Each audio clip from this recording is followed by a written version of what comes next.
two guys going on IR, Josh Ali and Parker Hesse.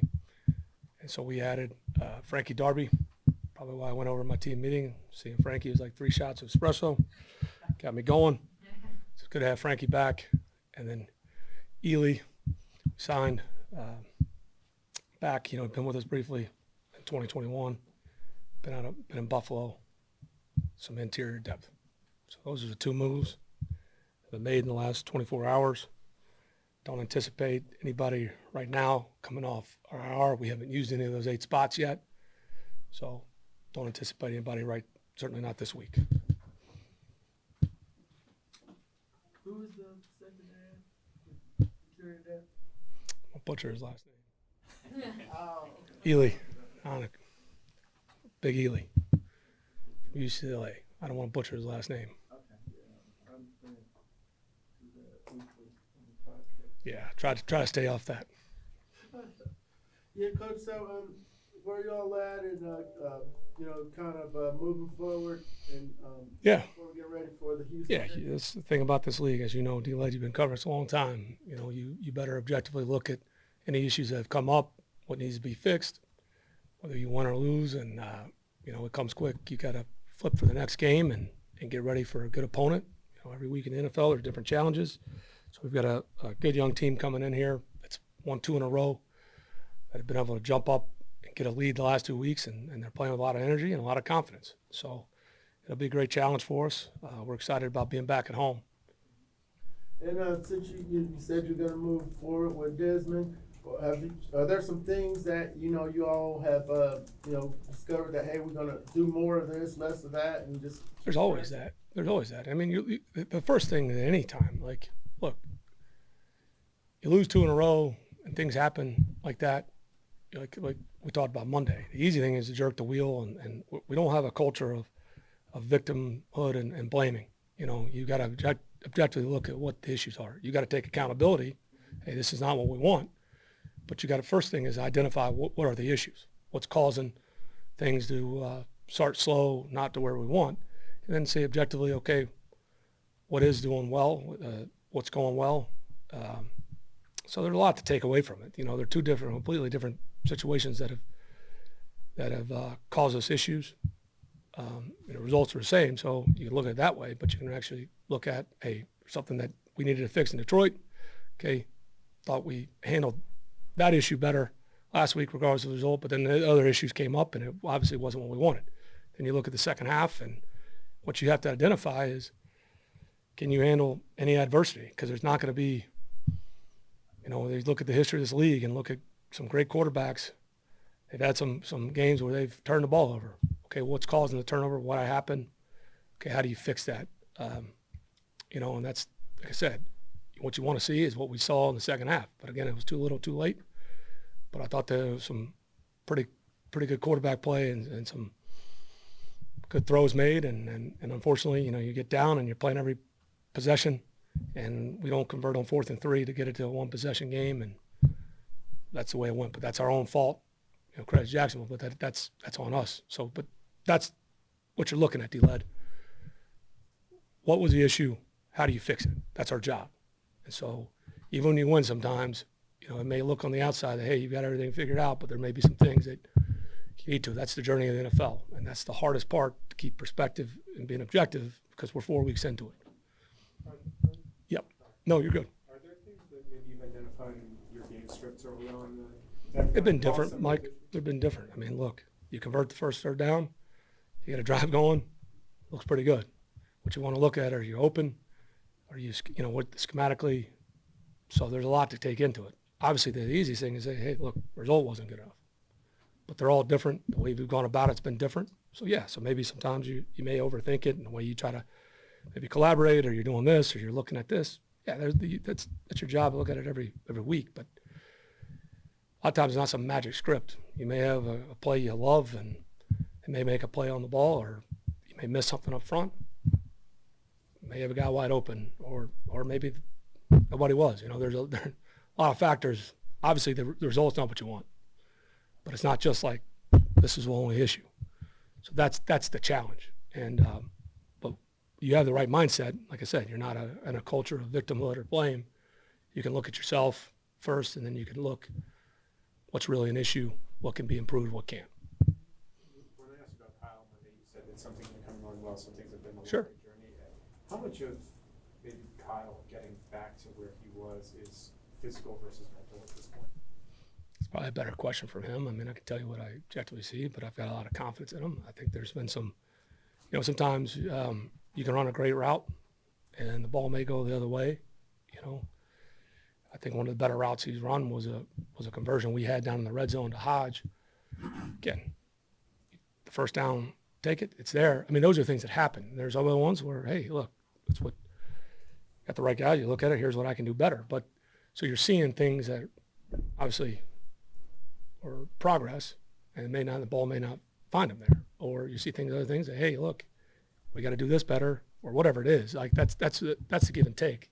Like I said, the hardest thing to really look at sometimes is obviously the results, not what you want, or look at the stat sheet, what really happened, and that's what you're looking at every week.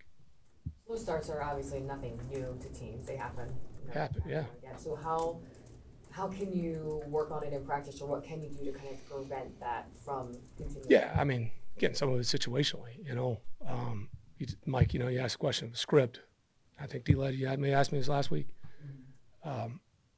Sometimes the situation is like you start backed up. So depending on how you want to start the game, I mean, may alter play call. Obviously, it didn't go as you planned for a couple things, but that may throw you off a little bit. Again, we can control that. We need to get out of backed up, and that's another thing too. When it hurts you with some field position early on, and they try to make you go the long hard way, and you don't catch an explosive or whatever it is, or you can get the drive started. So. There's different issues. Like I've said, you've been through this long enough. You got to be objective, and you got to identify the problems, but you also don't need to overreact if you think there's some things that are close or are working. And so that's what you're looking at. When you're talking about Kyle Pitts not being fully himself yet, are there things that you find like certain plays and stuff that he's limited in and you won't call or things like that? Is it Sometimes, and then sometimes where, in a game, that's what you want. Like hopefully we get CP back more, right? That's another player you got to, account for, and maybe that opens some things up. But I'd argue some teams, like when you're really rolling, obviously you got to be winning and we need to score more points. That's not what I'm saying is it may be a different guy every week. Just the way the game flowed, and we got to get in those, and we got in a lot of obvious pass situations, the ball kind of found Jonnu for certain things. Sometimes him and Kyle are on the same side, sometimes they're opposite. Coverage dictates some of it, and Jonnu made some big plays. Gave us a chance, We had to overcome the 3rd and 15. We had a miscommunication with first down, got you off track, made us hot on 2nd down. You have 2 downs, and it was a hell of a throw by Dez to hit that, and got us to that 4th and 3. They bring cover 0. We don't, that's the story. But those are just one example of where they want to take away this or that. Well, you got multiple guys and guys you trust, and that's the next step that we got to break through, clearly. Coming from the team meeting, I know you haven't been on the field in practice because you didn't get this week, but what are you seeing from the response from the Great energy. That's the thing too. I mean, the easy thing to do is to overact, and if morale's down and everybody's hanging their head, like it's not kumbaya, like everything's okay. It's here's our issues, here's what we need to fix, perspective, but morale. That's what you love about these guys. Even the way the last 2 games have gone, put ourselves in a hole, but we haven't been out of it, and that's a credit to the whole team's mentality. Again, end results are what they are, but when you got the wrong guys, those things can get ugly or uglier, and I think that's where you appreciate about these guys. We also know where we're at in week 5. Thankfully, we're 2-2. Not where we want to be, but kind of reset. Let's go. We got an opportunity at home, a chance to go do something about it. Have you seen anyone maybe step up more so as a leader kind of just during this time? It's never easy losing, but anyone kind of step up and kind of. We got a lot of consistent players. I don't think anybody's tried to be somebody they're not. I think that's what, when you're piecing this together, you talk about chemistry and fit. You do find out a lot about people, right? It's easy. Everybody wants to stand up here. And I always say this, like, everybody wants to get in front of the parade when it's going well. Part of your job as a head coach or play caller or quarterback is lead. You better stand in there and be accountable when it doesn't go well. And I think that's part of it. And when you have the right guys, you know, staying in there, and that's what you want to see. So nobody's done anything different than we got the right guys. I guess that's the best way to answer. Looking at the matchup this week, D'Amico Ryans is a great defensive signal caller. It is back in his day. What challenge did that defense pose? Yeah, you could see how they're building it. Coming down there, the way their last couple of draft classes, and they got some good young players. You can kind of see what they got a type, and they flipped it pretty good. I mean, there's some guys they drafted, regardless of the regimes down there, that are helping. Nico Collins, like those guys are fit what they're trying to do. So there's, you bring Bobby Slowick in there from San Fran. There's a lot of similarities. You see that defense. There's a lot of people that run versions of it that you see schematically, and the way that they're aggressive and the speed of that defense and getting up the field. Obviously drafting Will Anderson, then you see Granado on the other side. He's kind of coming into his own schematically. Christian Harris, a guy they drafted, but he fits what they're doing. And they get Toa Toa. I think I said that right, D-Led. Helms corrected me on that earlier. So you see fast, aggressive. That's kind of what they want. They know who they are. They got some veteran corners. Brings Jimmy Ward over from San Fran. Petrie is another guy. Jalen Petrie, they drafted at Baylor for a couple of years, but he fits what they're trying to do. And so you see a young team, and on the offensive side, Stroud's making some big-time plays. And as they're doing a nice job. They're hitting explosives, getting in the drive, and then getting into a lot of manageable third down, staying on track. That's what their numbers are, to credit to them. Their numbers are pretty good on third down because they stayed on track, doing a nice job, play extension, hitting the big plays. And so that's what you've seen, especially the last 2 weeks. And special teams, Frank Ross, they've been there. Frank does a heck of a job. So they've been able to, they've got some young players kind of fit. You can see why they would have hired D'Amico, and he's got his own flavor. You can see his influence on the whole team. And so it's a good mix. They got a couple veterans, and then these young guys are really playing well for them and playing a lot of confidence. Coach, in personnel decisions, when you go back to Mayfield and quarterback last year, y'all were patient, didn't make, quick decisions or rash decisions. What, and coaching, what is, the underlying thing, like, hey, stay the course, let's develop, keep moving with the Sure. players that, may Yeah, there's a fine line, right? perform. Right. So at some point you got to be fair. You got to give people every opportunity. And there's probably never a perfect answer. When you time to move on, or you say, hey, look, I've seen this guy break through. He's got a chance to break through. And so you've seen the history of people's careers. I go back to, people forget. You all forget it when it works out in the end. But Derrick Henry in Tennessee, it went like this. All of a sudden, he got to the second part of his third year, really the last month, and 18 changed his whole career because it was up and down. Different coaches, different schemes. And when he broke through clearly. That's just one example. Jono would be another one, right? Different scheme in 17, different scheme in 18. And then all of a sudden you look at it in 19 and year 3 and certainly year 4. Even back here, there's so many factors. So I don't have the perfect answer, but what is when you got an issue is, are you willing to move on because it's not a good fit, so you don't miss out on not keeping a Nate Landman, right? Somebody that you got to be fair. You want every draft pick to be all pro. It's not going to work out that way. But you want to have more makes than misses, clearly. But you catch a guy in the college free agency, to not give that guy an opportunity if he's playing better, that's going to crush morale, and you're not really doing what you say in terms of playing the best player. So there's not a perfect answer, but there's a lot of decisions, and you got to have the right people collaborate, and you're never going to be perfect. There's going to be guys here that we may move on from that go on and they get a fresh start, and they're good players, and that's okay. You don't want to lose guys, but there's guys that have come here and they've played their best ball of their career for whatever reason. It may just be clicked or timing, whatever it is. When you look at those breakthroughs that people make, Derek or John or whoever is, and you say there are many factors, is there one factor that comes above? Is it as simple as confidence? Is it just they fall into the right scheme fit? Is that you hear a light bulb moment? I don't know if that exists. Is there a common thread? I think, it's a little bit about their makeup and then the opportunities, right? some guys that go places and they don't get an opportunity and they're a fourth or fifth receiver. They're more of a gunner on special teams or whatever it is. And then some week they got two guys go down and they got to start, and then all of a sudden the ball finds them and they get that confidence and they realize, hey, I do belong, and that light comes on that way. And again, sometimes it's finding that, hey, look, we draft this player to do this. Okay, it may not be just, okay, maybe we were wrong here, but he does have a redeeming quality here, and so you kind of move him and pivot, and then it does click, or he's had success, he had those small victories, and then it is. I mean, the game, there's a ton between the years that goes into it, just like the game last week. Nobody ever wants that, but if Desmond didn't go back out there and do what he did, you'd feel a lot different. Now, you just can't make habits. You really learn from same thing as a play caller. You like something, you force it, and you come back and you're like, damn, I got greedy, or damn, I should have waited, or whatever it is. Like, you could play that game all day, but it's the same.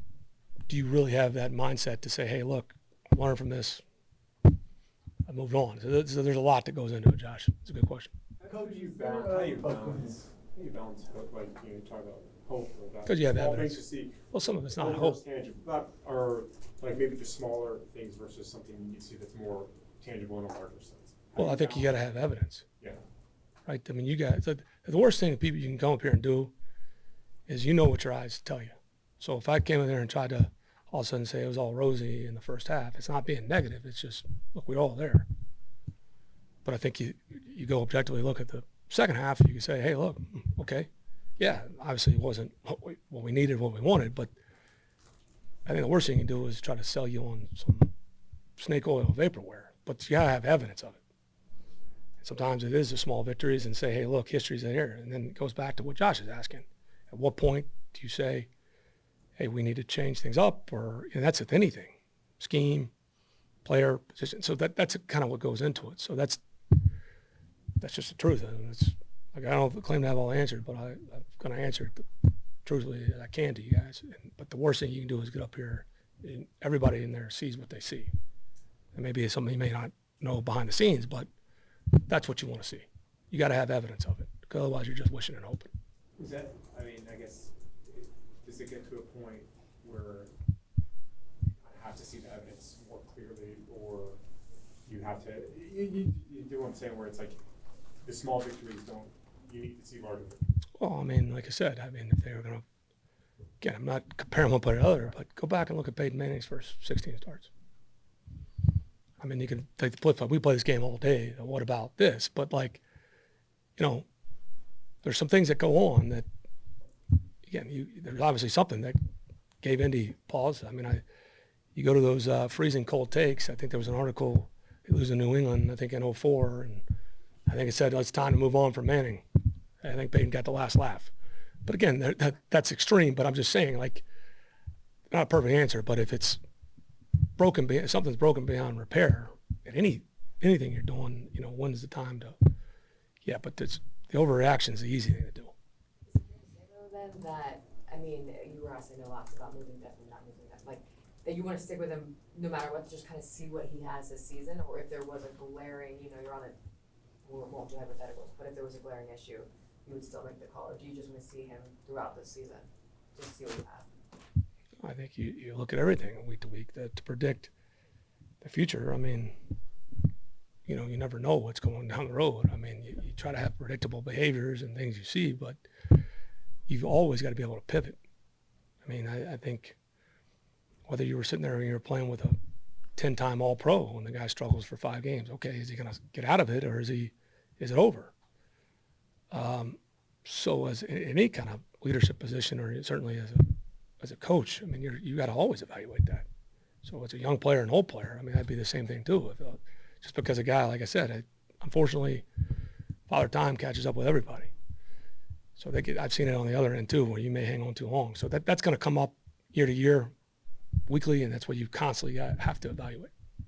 Coach, I read B. John's, just touch numbers. Is it okay? Could you put more on his plate, or is he about right? Or Yeah, I think the thing. I mean, some weeks he's taking a lot of snaps, in the way the game's gone. I think there's a lot he does well for us.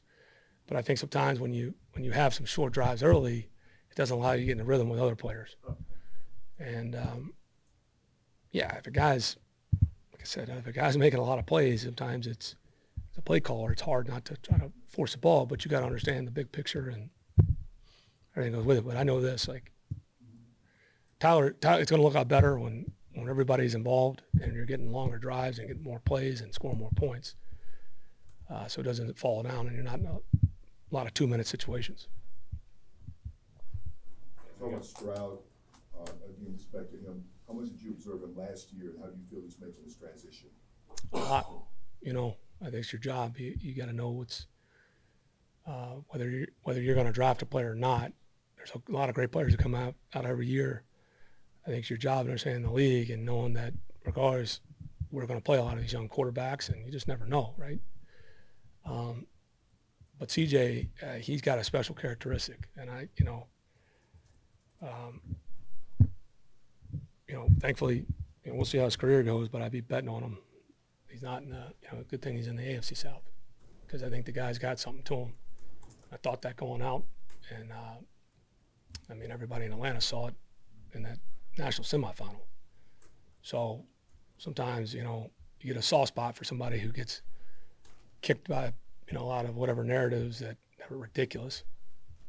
The guy's a good player, and he's shown it so far. And it's our job to go stop him and not make him a good player on Sunday. But I bet you he's going to have a really bright future. Anything else? Thanks, guys. Thank you.